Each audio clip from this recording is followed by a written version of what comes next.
As they headed west over the Brooklyn Bridge, Peter Murphy double-checked his gear, making sure he had all his equipment.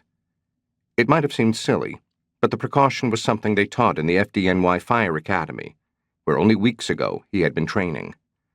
Guys had been known to leave the firehouse without a helmet or a radio or a fully charged can, as the silver handheld fire extinguishers were known. And that could be troublesome and embarrassing, especially for a probie like himself.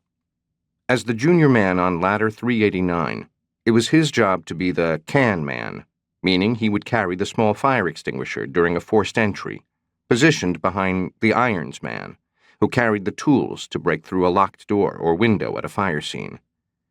Peter's job was to suppress any fire during the entry and help search for victims while waiting for the engine company to arrive with hoses and more men to put water on a fire. At the arc of the roadway on the bridge, speeding along toward Lower Manhattan, Peter and the rest of his unit could see clearly the fully engulfed upper floors of the north and south towers of the World Trade Center. It was a surreal sight.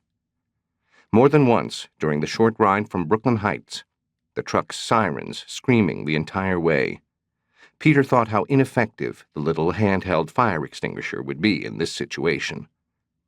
The other men also glanced at each other in the cab of the truck, but said little. They knew this would be the biggest fire of their lives, and the senior men also knew if things didn't go right, it might be their last. Their adrenaline was pumping. "Listen up, Proby," said Lieutenant Kevin Callahan, the senior man on the rig. "No matter what, you stay right next to me. I want you so close I can smell your awful breath. You got me? And do exactly what I tell you, when I tell you. No thinking. Just follow my orders, okay?" "Copy that, Lieutenant," Peter shouted back.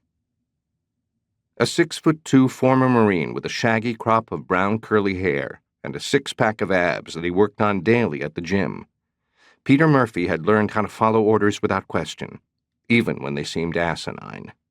Peter tried not to let his thoughts run away from him as the truck and his comrades drew closer to the blazing twin towers. But this was easier said than done.